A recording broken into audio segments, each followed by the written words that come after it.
Hello and अस्सलाम वालेकुम। कैसे हैं आप सब? उम्मीद करते हैं कि आप सब खूब मज़े में होंगे, खैर खैरियत से होंगे। और हमारी मिनी शेफ़ बबल ब्लोअर के साथ खेल रही हैं। ये बच्चों को तो बहुत पसंद होता ही है, लेकिन पर्सनली ये हम लोगों को भी बहुत पसंद आता है। और मौसम का मिजाज देखिए, कभी धूप और कभी तेज़ बारिश। 2 दिनों से यहाँ कंटिन्यू बारिश हो रही है, तो इस बारिश के मौसम में कुछ स्पेशल तो बनाना बनता था। तो आज हम बनाएंगे बिहार की एक स्पेशल डिश जिसका नाम है पिरुकिया। बहुत सारे लोग इसे गुजिया कहते हैं, लेकिन हमारे यहाँ इसे पिरुकिया कहा जाता है। बहुत ही सिंपल रेसिपी है मगर बहुत ही मज़ेदार। उसके लिए हमें चाहिए कच्चा नारियल, और कच्चा नारियल का सबसे टफ़ टास्क जो है वो उसे छिलके से अलग करना होता है। तो इसलिए इसका एक ट्रिक है कि आप नारियल को लें, उसका पानी निकाल दें, उसके बाद उसे आप इस तरीके से चूल्हे पे चढ़ा के उसे गर्म कर दें। उसके अंदर खुद ही ऐसे क्रैक्स बन जाएंगे। उसके बाद इसे निकालना बहुत ईजी हो जाएगा। यहाँ थोड़ी सी क्लिपिंग हमसे मिस हो गई है। नारियल को अच्छे से कद्दूकस कर लिया था हम लोगों ने। उसके बाद घी ऐड करके और फिर इसे थोड़ा सा फ्राई करना है। यहाँ हमने लिया इलायची पाउडर, फूड कलर, सूजी, चीनी और खोया। अच्छा, फूड कलर ऑप्शनल है, आप चाहें तो इसमें डाल सकते हैं, चाहें तो स्किप भी कर सकते हैं। ये सारी चीज़ें इस नारियल में जाएंगी, लेकिन पहले नारियल की थोड़ी सी भुनाई हो जाए। अब उसके बाद इसमें जाएगा सूजी। अच्छा, हमारी सूजी थोड़ी ड्राई रोस्ट की हुई है। आपकी अगर नहीं हो तो आप इसे अलग से पहले ड्राई रोस्ट कर सकती हैं या इसे घी में अच्छे से फ्राई कर सकती हैं। उसके बाद आप इसमें ऐड करें। कच्चा सूजी इसमें नहीं डालना है। उसके बाद अब इसमें हम चीनी ऐड करेंगे। मेजरमेंट सारी आपको डिस्क्रिप्शन में मिल जाएगी, टेंशन लेने की कोई ज़रूरत नहीं है। अब इसके बाद नारियल और सूजी को चीनी के साथ अच्छे से पकाएंगे। खोया हम सबसे लास्ट में ऐड करेंगे। थोड़ा सा पेशेंस रखिएगा, अच्छे से इसकी भुनाई भी होगी और ये पकनी भी चाहिए। इसके बाद हम इसमें ऐड करेंगे इलायची का पाउडर, फूड कलर, और फिर इसे अच्छे से मिक्स करके फिर इसे धीमे ताव पे अच्छे से पकाएंगे, ताकि चीनी जितना भी है वो मेल्ट हो जाए अच्छे से और उसमें ज़रा भी उसका दाना आपको खाने में समझ में नहीं आए। जब ये इस स्टेज पे पहुंचेगा, अब हम इसमें खोया ऐड करेंगे। अच्छा, ये रेसिपी अम्मी की रेसिपी है, मेरा कोई हाथ नहीं है इसमें। मेरा हाथ बस वो वीडियो शूट करने में है, बस दैट्स इट। अब यहाँ देखिए, इसमें हमने खोया ऐड किया है और इसे अच्छे से मिक्स करेंगे। अच्छा, चीनी इसमें आप अपने टेस्ट के अकॉर्डिंग ऐड कीजिएगा, आप जितना मीठा पसंद करते हैं उतना।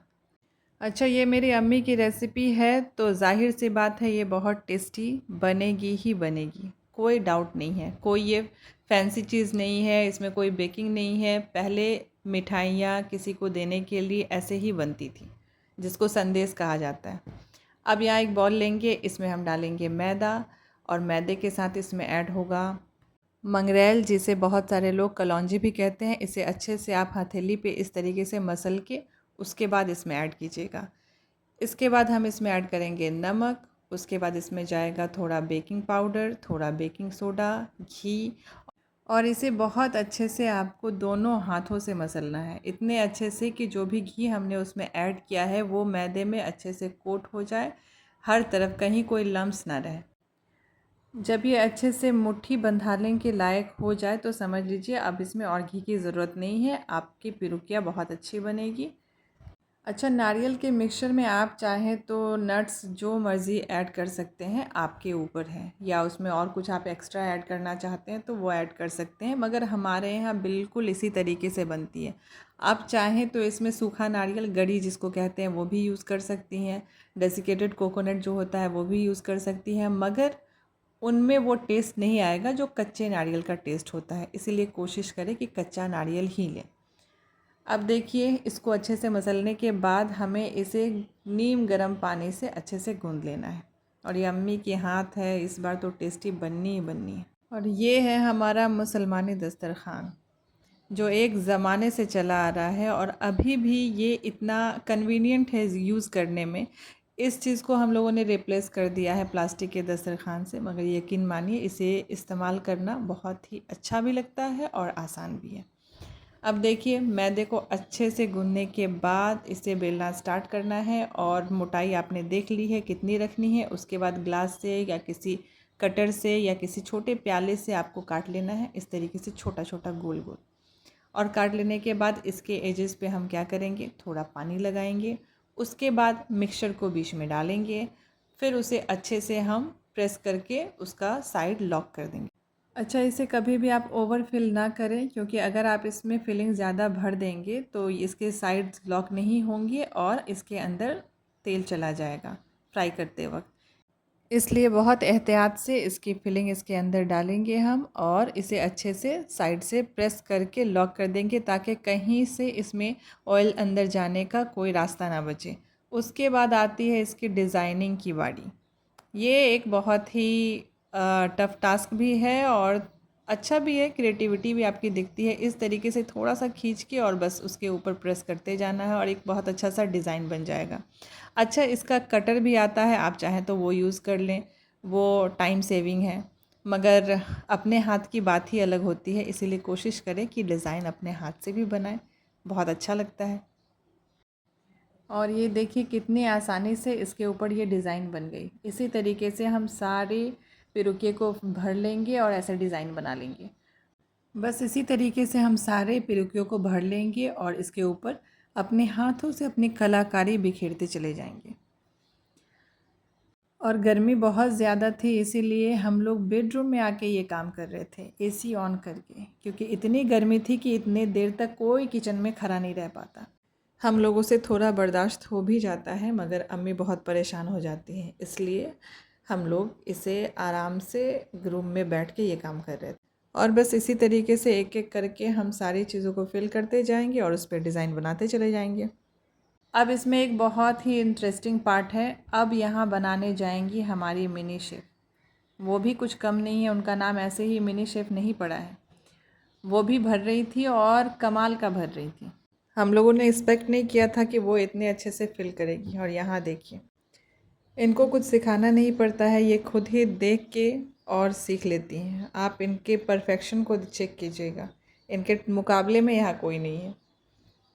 अब यहाँ देखिए फोल्डिंग टेक्निक देखिए इनकी, बस इनसे ये नहीं हुआ, डिज़ाइनिंग थोड़ी टफ़ थी इसलिए इन्होंने नहीं बनाया, बाकी तो बहुत ही परफेक्ट इन्होंने फ़ील किया था। हमने सोचा हम इन्हें बाद में नहीं देंगे, लेकिन अपने काम को थोड़ा और आसान बनाने के लिए हमने कहा कि भाई आप 2-4 और कर दें।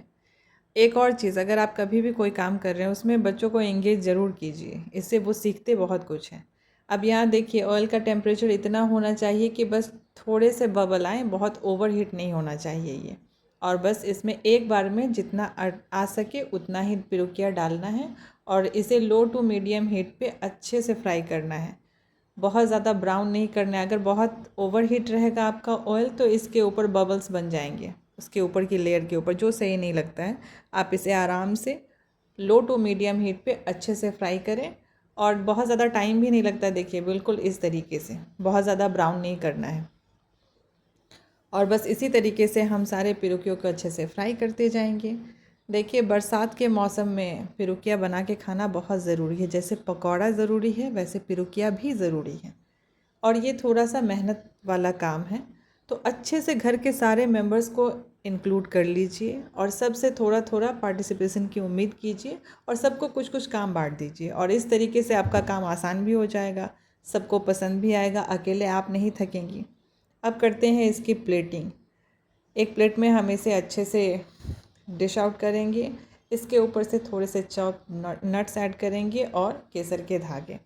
अच्छा, वैसे ये ज़रूरी है नहीं डालना, क्योंकि खाने में ऐसे ही इतने मज़े का लगता है कि किसी और सजावट की ज़रूरत ही नहीं है। और बस तैयार है हमारा मज़ेदार पिरुकिया खाने के लिए। अच्छा, कभी कभी ऐसा होता है कि आप कोई चीज़ बनाएं और वो एक बात है ना कि दाने दाने पे लिखा है खाने वाले का नाम, तो इस पिरुकिये पे बहुतों का नाम लिखा हुआ था और यकीन मानिए ये कितने घरों में गया होगा। ये हमारी बड़ी बहन को भी चला गया, छोटी बहन काफ़ी दूर रहती हैं तो उनके पास नहीं जा सका, लेकिन जिन जिन के हक़ में ये था उनके पास ज़रूर पहुंचा, उन्होंने बहुत इन्जॉय भी किया। इसी तरीके से कभी भी आप कुछ स्पेशल बनाएं तो अपने आस पड़ोस सबके साथ मिल बांट के खाएं, बहुत मज़ा आता है। पहले यह हमारा कल्चर हुआ करता था कि घर में कुछ भी बने तो हम लोग अपने अड़ोस पड़ोस सबको दे के खाते थे, मगर आजकल बहुत कुछ चेंज हो गया है, लेकिन कुछ चीज़ें बरकरार रहें वही बहुत ज़रूरी है। अब यहाँ देखिए ये बिहार के स्पेशल एक फ्रूट है, आप कमेंट करके बताइएगा कि ये कौन से फ्रूट हैं जो हम खा रहे हैं। इसके अंदर एक बीज होता है जिसे दो तरीके से खाया जाता है। या तो आप इसे फिर सुखा के ड्राई रोस्ट कर लें और फिर उसका छिलका हटा के उसे खाएं, या उसकी सब्ज़ी बना लें। इतना मल्टीपर्पस है, बिल्कुल बिहारियों की तरह यहाँ के फ्रूट्स भी मल्टीपर्पस होते हैं। चलिए मिलते हैं एक नए वीडियो के साथ, तब तक के लिए टेक केयर एंड अल्लाह हाफिज़।